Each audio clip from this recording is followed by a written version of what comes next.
வணக்கம் ஃப்ரெண்ட்ஸ். பாண்டியன் ஸ்டோரில் இன்னும் எபிசோடில் என்ன நடக்குதுன்னு ஒரு நடை பார்த்துட்டு வரலாமாங்க. நீண்ட நாட்களுக்கு பிறகு கதிர் டிராவல்ஸ்க்கு வராரு. அவருக்கு முன்னாடியே அங்கே ராஜி வந்து நின்றுட்டு இருக்காங்க. சஸ்பெண்ட் பண்ணப்பட்ட செந்திலும் அவருக்கு துணையா பழனியை வந்து அங்கே உட்கார்ந்துருக்காங்க. கதவை திறந்துட்டு உள்ளர வர்ற கதிர், ராஜி இதை எல்லாருக்கும் கொடுத்துரு அப்படின்னு கொடுக்குறாரு. எதுக்கு மாப்பிள்ள இதெல்லாம் அப்படிங்கிறாரு பழனி. டீ தானே மாமா, இதுக்கு என்ன அப்படின்னு கதிர் அவர் சீட்டில் உட்கார செந்தில் சோகமும் யோசனையுமா உட்கார்ந்துருக்காரு. ஆமா இந்தாங்க மாமான்னு ராஜி நீட்ட வேணாம்பாங்கிறாரு அவரு. குடிங்க மாமான்னு ராஜி சொல்ல, நான் தான் சொல்றேன் இல்லப்பா வேணான்னு அப்படிங்கிறாரு செந்தில். வாங்கிக்கோன்னு, குடினே, டீ தானேன்னு குடினே அப்படின்னு செந்தில் தயங்குறத பார்த்துட்டு கதிரும் சொல்றாரு. சித்தப்பா அப்படின்னு ராஜி கூப்பிட குடும்பான்னு கையை நீட்டுறாரு. ராஜியும் டீ கப் அவர் கையில் வைக்கிறாங்க. செந்தில் டீ கப்பை வாங்கி டேபிள் மேலே வச்சுட்டு ரெண்டு கையையும் ஒன்ன மாற்றி மாற்றி பசிஞ்சிட்டே இருக்காரு. அவரையே பார்த்துட்டு இருக்க கதிர், அண்ணே ஃபீல் பண்ணாத பார்த்துக்கலாங்கிறாரு. சஸ்பெண்ட் பண்ணுவாங்கன்னு நான் நினச்சி கூட பார்க்கலடா கதிர். வீட்டில் குவார்ட்டர்ஸில் எல்லா இடத்துலையுமே வந்து சர்ச் பண்ணாங்கல்ல, அத்தோட எல்லாமே முடிஞ்சிரும் தான் நானும் நினச்சேன். ஆனால் பொசுக்குன்னு சஸ்பெண்ட் ஆர்டரை கையில் கொடுத்த உடனே எனக்கு ஒன்றும் புரியல அப்படின்னு இன்னமோ பதட்டமோ படபடப்பும் குறையாமையே சொல்றாரு செந்தில். ராஜி ரொம்ப வருத்தமா அவரை பாக்குறாங்க. காலையில ஆபீஸ் போன உடனேவே எல்லாரும் என்னை ஒரு மாதிரியா தான் பார்த்தாங்க. ஏற்கனவே எல்லாருக்கும் தெரிஞ்சிருக்கும் போல இருக்கு, எனக்கு தான் எதுவுமே தெரியல அப்படின்னு விரக்தி வேதனையுமா சொல்றாரு. ஒரேடியா வேலையெல்லாம் போகலன்னு சஸ்பெண்ட் தானே பண்ணியிருக்காங்க. என் கூட படிச்சானே கௌதம், அவன் அண்ணனுக்கும் அப்படிதான் ஆச்சு அப்படின்னு கதிர் சொல்ல உடனே பழனி சுவாரஸ்யமா கவனிக்கிறாரு. அவரு எந்த தப்பும் செய்யல, அவர் மேல போய் பழி போட்டு அவரையும் சஸ்பெண்ட் பண்ணிட்டாங்க.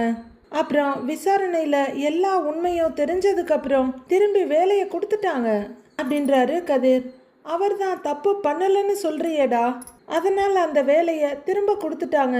ஆனா இங்க நான் தான் தப்பு பண்ணி தொலைஞ்சிருக்கேனே அப்படின்னு கொஞ்சம் மனசாட்சியோட ஒத்துக்கிறாரு செந்தில். கதிருக்கு இப்ப என்ன சொல்றதுன்னு தெரியல.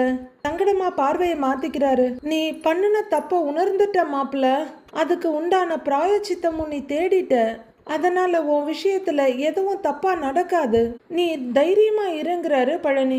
தடவை அந்த அட்டெண்டர் வந்து பண விஷயத்தை பத்தி பேசினப்பவே நான் அமைதியா இருந்திருக்க கூடாது. கேப்பார் பேச்சை கேட்டு அம்புட்டையுமே தொலைச்சிட்டு நிக்கிறேன் அப்படின்னு செந்தில் ரொம்ப ஃபீல் பண்ணி கோவமும் வருத்தமா சொல்ல, மீனாக்கா என்ன சொன்னாங்க மாமான்னு ராஜி கேக்குறாங்க. அவளுக்கும் வருத்தம் தான்ப்பா, ஆனா அவளுமே உங்களை மாதிரி தான் எனக்கு ஆறுதல் சொல்லிக்கிட்டு இருந்தா அப்படிங்கிறாரு செந்தில்.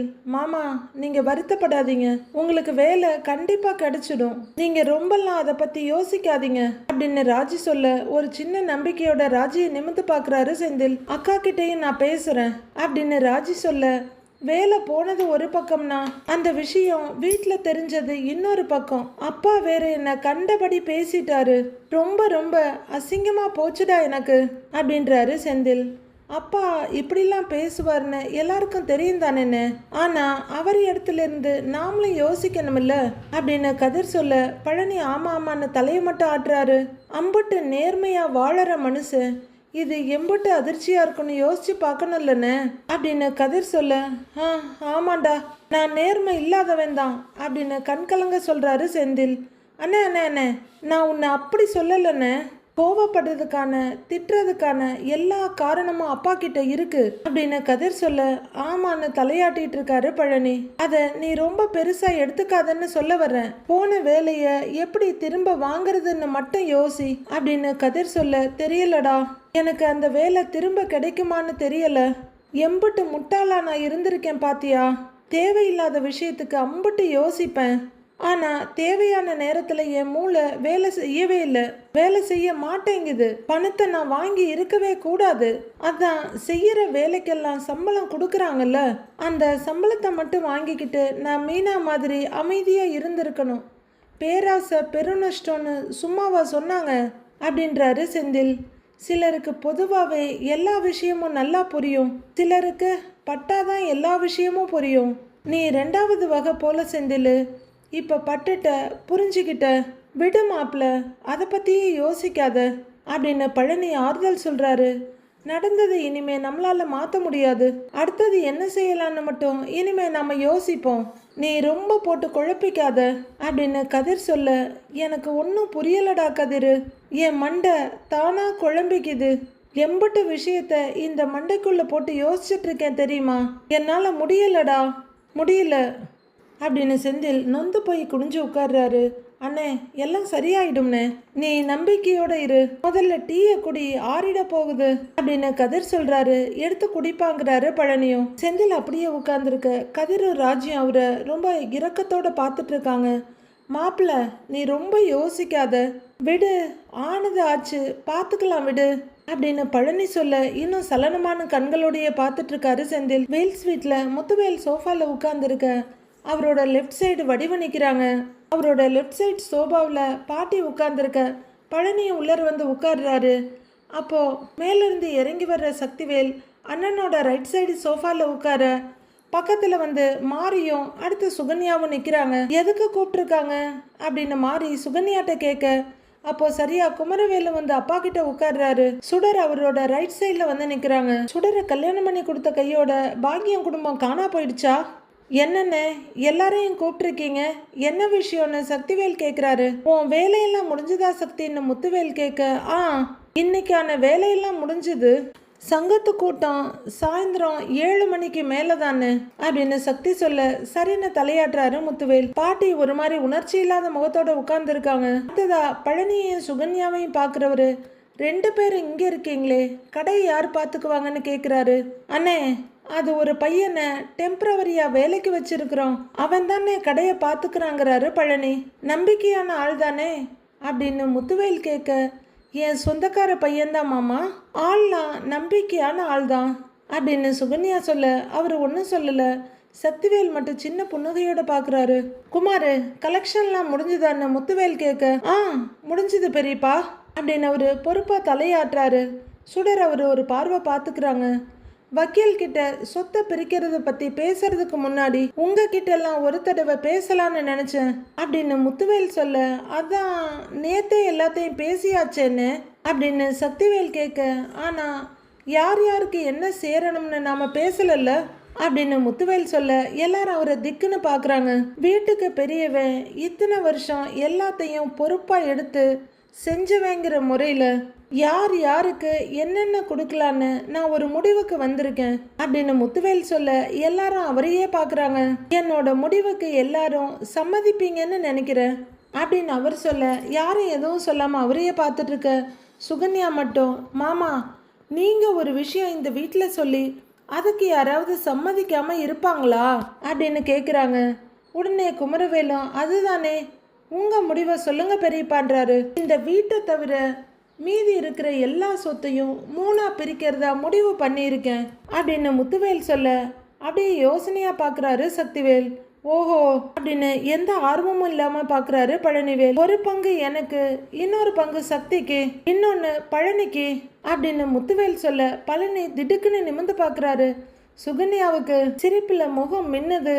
சக்திவேல் திடுக்குன்னு பார்க்குறாரு. அவங்க சந்தோஷமா தலையை ஆட்டிக்கிறாங்க. எந்த வித்தியாசமும் வராம சரிசமமா பங்கு பிரிச்சிடலான்றாரு முத்துவேல். சரிங்க அண்ணே, உங்க விருப்பப்படியே பண்ணிடலாம் அப்படின்னு சக்திவேல் சம்மதம் சொல்லிட, முத்துவேலும் அப்படின்னு புன்னகையோட தலையை ஆட்டிக்கிறாரு. என்னோட பங்கு என்னோட காலத்துக்கு அப்புறம் வடிவுக்கும் ராஜிக்கும் சரி பாதியா போய் சேரும் அப்படின்னு முத்துவேல் சொல்ல, ஏங்க அதெல்லாம் எதுக்குங்க இப்ப பேசிக்கிட்டு அப்படின்னு பதட்டப்படுறாங்க வடிவு. முத்து, தேவையில்லாததெல்லாம் எதுக்குப்பா பேசிட்டு இருக்கிற, இப்ப என்ன நடக்கணுமோ அதை மட்டும் பேசுப்பான்றாங்க பாட்டி. பேசணும்னா எல்லாத்தையும் தாமா பேசணும், நான் முடிச்சிடுறேன் அப்படின்னு முத்துவேல் சொல்ல, அவங்க அம்மா வேற வழி இல்லாம வாயை மூடிக்கிறாங்க. வடிவும் சங்கடமா முகத்தை சுருக்கிட்டு பாக்குறாங்க. மத்த எல்லா சொத்தையும் பங்கு பிரிச்ச மாதிரி இந்த வீட்டையும் பிரிக்க வேண்டாம் அப்படின்னு முத்துவேல் சொல்ல, சக்திவேல் வெடுக்குன்னு நிமிர்ந்து பாக்குறாரு. குமரவேலும் அப்படியே டிக்குன்னு பாக்குறாரு. சுகன்யாவும் பாக்குறாங்க. அம்மா இருக்கிற காலம் வரைக்கும் இந்த வீடு அம்மா பேர்லயே இருக்கும், அதுக்கப்புறம் இந்த வீட்டை பழனிக்கு கொடுத்துடலாம் அப்படின்னு முத்துவேல் சொல்ல, சக்திவேலுக்கும் அவர் பையனுக்கும் பயங்கரமான அதிர்ச்சி. சுகன்யாவுக்கு பம்பர் பிரைஸ் அடிச்ச மாதிரி இருக்கு. ஆச்சரியத்திலையும் சந்தோஷத்திலையும் ஆன்னு வாய பொழந்துடுறாங்க. பழனி அப்படியே அதிர்ச்சியோட பாக்குறாரு. மாரியும் சரிதான்ற மாதிரி பார்த்துட்டு இருக்க, சுடரும் பார்த்துக்கிட்டு இருக்காங்க. அண்ணே, எனக்கு எதுக்குன்னு இந்த வீடு, இவ்வளோ பெரிய வீட்டை வச்சு நான் என்னென்ன செய்ய போறேன் அப்படின்னு பழனி கேட்க முத்துவேல் அப்படியே சைஸா சக்திவேல பாக்குறாரு. ஏங்க நீங்க என்னங்க இப்படி கேக்குறீங்க அப்படின்னு சுகன்யா சொல்ல டக்குன்னு திரும்பி பாக்குறாரு பழனி.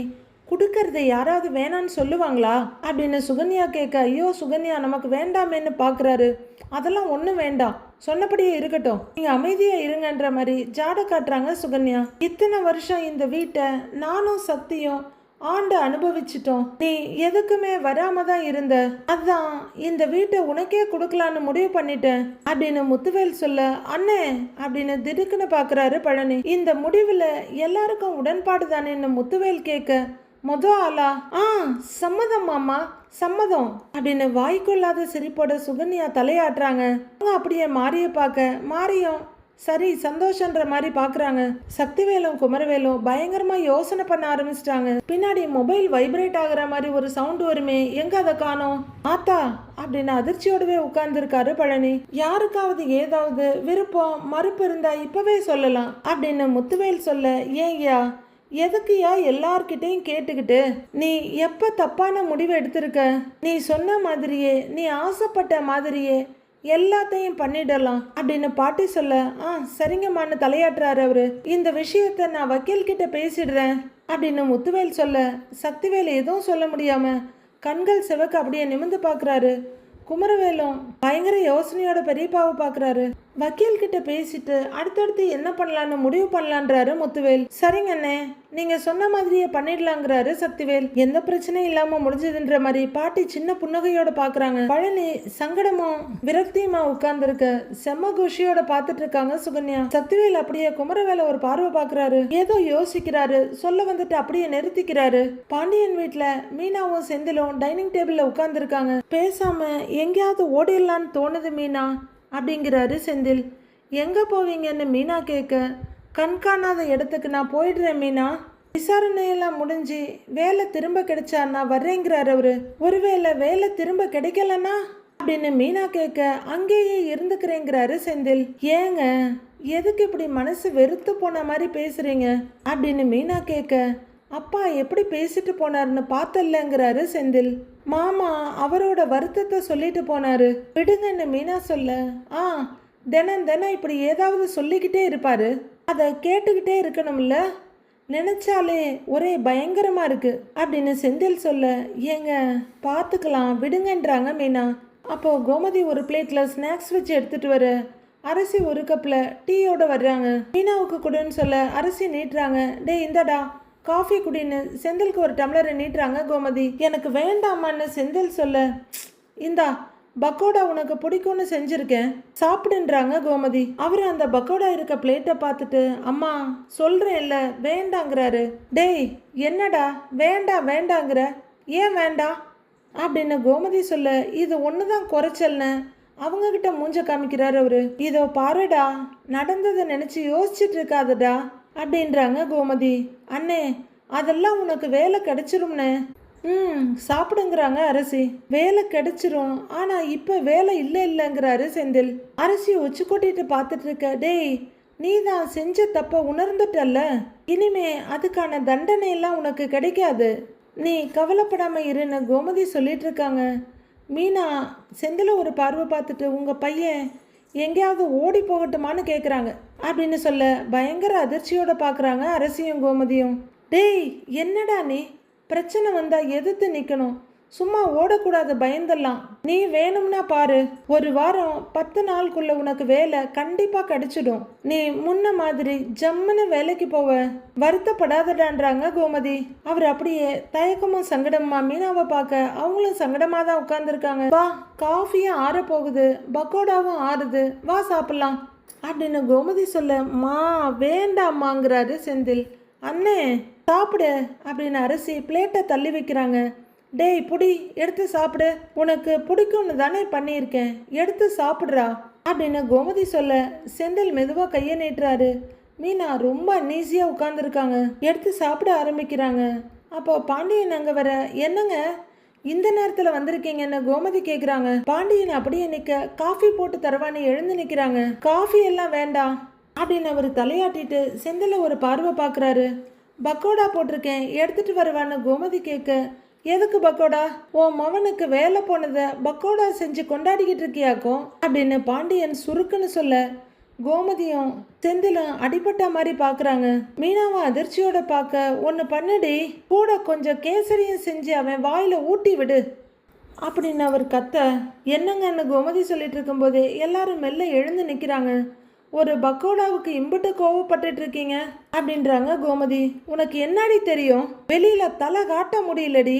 தெரிஞ்சவன் தெரியாதவன் ரோட்ல போறவன் வரவேன்னு அத்தனை பேரும் இவன் கதையை தான் கேட்குறாங்க. பார்க்குறவன் எல்லாம் மவனுக்கு வேலை போயிடுச்சாமில்ல, லஞ்சம் வாங்கினானாமில்ல, அப்படி இப்படின்னுட்டு நக்கல் அடிக்கிறானுங்க. லஞ்சம் வாங்குறது தப்புன்னு போறவன் வர்றவன் அத்தனை பேரும் எனக்கு பாடம் எடுத்துட்டு தானே போறான். அதையெல்லாம் வாங்கிக்கிட்டு எரிச்சலோட வீட்டுக்கு வந்தா துரை எதுவுமே நடக்காத மாதிரி உட்காந்து பக்கோடா சாப்பிட்டுட்டு இருக்காரு. பக்கோடா அப்படின்னு பாண்டியன் பொறிச்சு தள்ள, தான் நினைச்ச மாதிரியே தான் அப்பா கிட்ட திட்டு வாங்கி தான் சாகணும் போல இருக்கு அப்படின்ற பயமும் வெறுப்புமா செந்தில் பார்த்துட்டு இருக்காரு. பாண்டியன் இந்த திட்டுறது மீனாவுக்கும் ரொம்ப சங்கடமா தான் இருக்கு. ஆனா எதுவும் சொல்ல முடியாம வருத்தத்தோட நிக்கிறாங்க அவங்க. கோமதியும் அரசியும் ஆன்னு பார்த்துட்டு இருக்காங்க. ஏய் என்னடி, ஏன் இதோட நிறுத்திட்ட? வடை போண்டான்னு விதவிதமா சுட்டு கொடுக்க வேண்டியது தானே அப்படின்னு பாண்டியன் கத்த, என்னடா இந்த மனுஷன் இந்த கத்து கத்துறாரு அப்படி நான் உனக்கு என்னத்தடா கொடுத்துட்டேன்ற மாதிரி கோமதி செந்தில பார்க்குறாங்க. நல்லா தின்னுட்டு இன்னும் என்ன அசிங்கப்படுத்த சொல்லு அப்படின்னு பாண்டியன் கத்த, செந்திலும் சுறுசுறுன்னு வர்ற கோவத்தோட அப்படியே அப்பாவை பார்க்குறாரு. அரசி அப்படியே பயந்து போய் நிற்கிறாங்க. ஏண்டா வேலை போன கவலை கொஞ்சம் கூட இல்லாம நீ உட்காந்து பக்கோடா தின்னுக்கிட்டு இருக்கிற? என்னடா அப்படின்னு அவர் கேட்க, யோ அப்படிங்கிறாங்க கோமதி. செந்தில் வெடுக்குன்னு அங்கேருந்து போக, டே செந்தில், ஏங்க நான் தாங்க அவனை சாப்பிட சொன்னேன். என்னங்க உங்க பிரச்சனை? இங்க பாருங்க, வேலை ஒன்றும் நிரந்தரமா போயிடல, கொஞ்ச நாளைக்கு வேலை இல்லாம இருப்பான், அதுக்கப்புறமா வேலை கிடைச்சிருன்றாங்க கோமதி.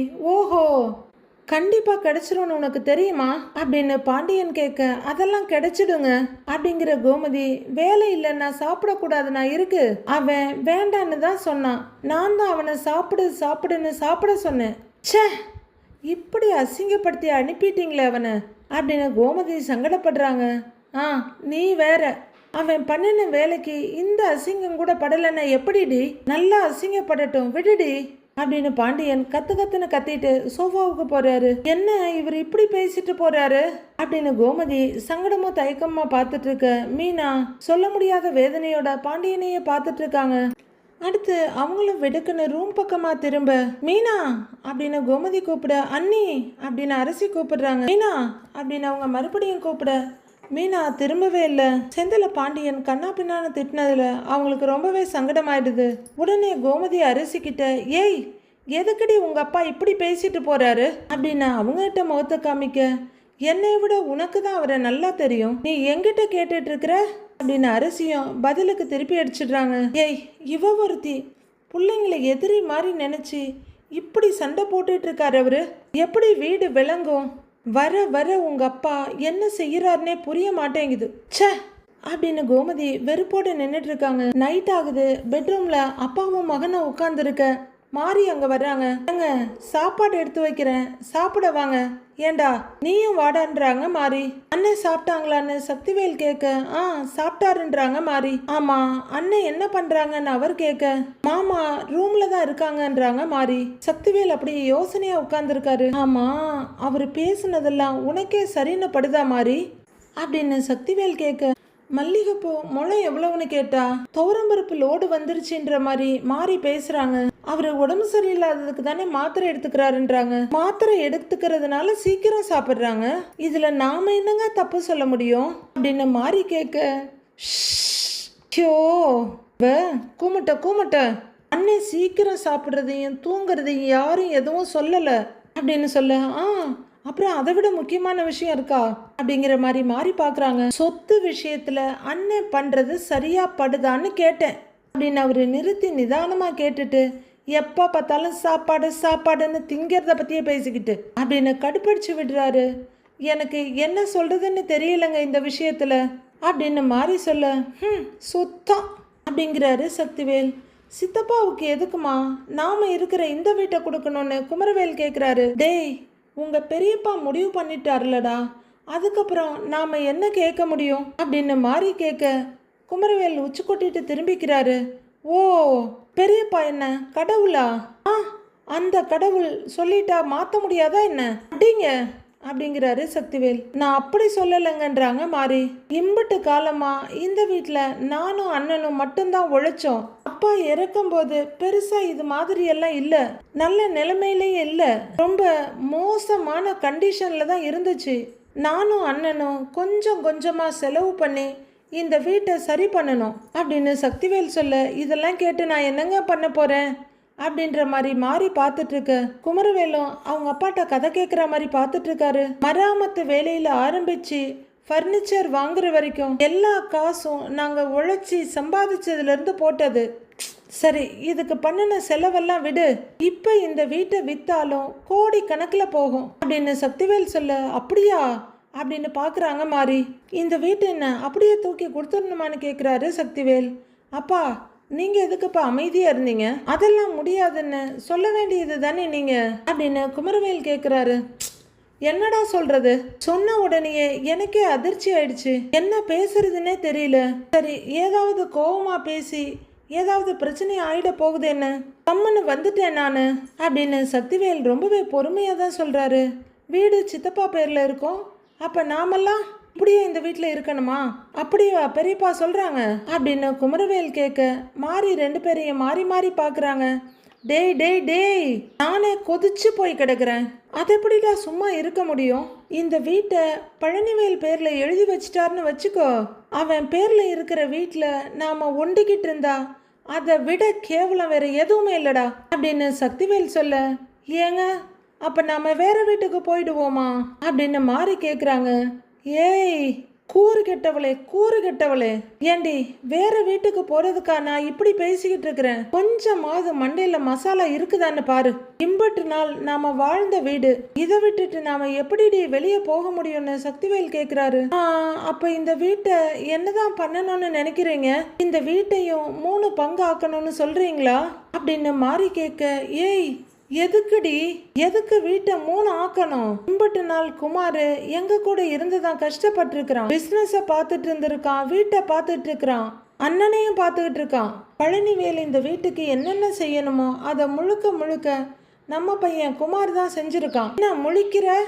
அப்ப இந்த வீட்டை குமார் பேர்ல எழுதி வைக்கிறது தானே முறை அப்படின்னு சக்திவேல் கேட்க குமரவேல் அப்பாவையே பார்க்குறாரு. இல்லைங்க, நீங்கள் சொல்கிறது என்னமோ கேட்கறதுக்கு நல்லா தான் இருக்கு. குமார் பேரில் இந்த வீடு இருந்தா நல்ல விஷயம்தான், ஆனால் அதை எப்படி நாம போய் கேட்க முடியும் அப்படின்றாங்க மாறி. ஏன் கேட்க முடியாதுங்கிறேன், நான் கேட்பேன் அப்படின்னு சக்திவேல் சொல்ல மாரியும் குமரவேலும் அவரையே பார்க்குறாங்க. என் அண்ணங்கிட்ட இந்த வீட்டை என் பையன் பேர்ல எழுதி வைங்கன்னு நான் கேட்பேன் அப்படின்னு சக்திவேல் சொல்ல, ஐயையோ அதனால உங்களுக்கும் குழந்தனாருக்கும் ஏதாவது சண்டை வந்துட போகுதுங்க அப்படின்னு பயப்படுறாங்க மாறி. ஏண்டி இந்த வீட்டை தவிர இருக்கிற மொத்த சொத்தையும் 3ஆ பிரிச்சு அதை அந்த மடப்பயலுக்கும் ஒரு பங்கு கொடுக்க தானே செய்யறோம்.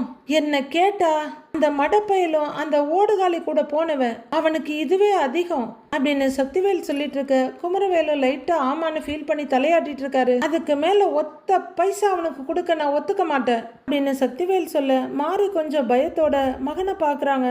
இந்த வீடு குமாருக்கு தான் சேரணும், அண்ணங்கிட்ட இத பேச முடியாதுல்ல, வக்கீல் வீட்டுக்கு வர்றாருல்ல, அவர் முன்னாடி வச்சு நான் பேசுறேன், இந்த பஞ்சாயத்துக்கு ஒரு முடிவு நானே கட்டுறேன் அப்படின்னு சக்திவேல் சொல்ல மாறி கொஞ்சம் திக்குன்னு பாக்குறாங்க. அப்பா, ஒருவேளை இந்த வீட்டை என் பேருக்கு மாற்ற முடியாதுன்னு பெரியப்பா சொல்லிட்டா அப்படின்னு குமரவேல் கேட்க, அப்படின்னு அவர் சொல்லிடுவாரா? பாத்துறேன்டா, அவரா நானு பாத்துறேன்டா, என் மனசுல பட்டுடுச்சு, இந்த வீடு உனக்கு தான், அதை வாங்கி கொடுக்க வேண்டியது இந்த சக்திவேல் தான், அது என்னோட கடமை அப்படிங்க மாறி தவிப்பா பார்த்துட்டு இருக்காங்க. உனக்கு என்ன சாப்பாட்டுக்கு டைம் ஆயிடுச்சா அப்படின்னு அவர் மாறிக்கிட்ட கேட்க, ஆமாங்கன்றாங்க அவங்க. போய் எடுத்து வைப்போ, சாப்பாடுன்னுக்கிட்டு அப்படின்னு சக்திவேல் சொல்ல அதை கண்டுக்காத மாதிரி வாங்கன்னு சொல்லிட்டு போறாங்க. குமரவேல் ஒரு குரூர பார்வையோடையும் சக்திவேல் ஒரு உறுதியான பார்வையோடையும் அப்படியே அசையாம உட்கார்ந்துருக்காங்க. அடுத்து என்ன நடக்க போகுதுன்னு வர எபிசோட்ல பார்க்கலாம் ஃப்ரெண்ட்ஸ். எல்லார்கிட்டையும் நான் ஒரு எக்ஸ்கியூஸ் கேட்டுக்கிறேன். கொஞ்சம் வேலை, கொஞ்சம் ஹெல்த் இஷ்யூன்னு இருக்கிறதுனால அழகு சீரியலை இந்த மாதம் போட்டதுக்கு சிரமமாக இருக்குது. செப்டம்பர் ஸ்டார்டிங்கில் இருந்து கண்டினியூஸாக போட்டுடலாம். தயவு செய்து மன்னிச்சுக்கோங்க.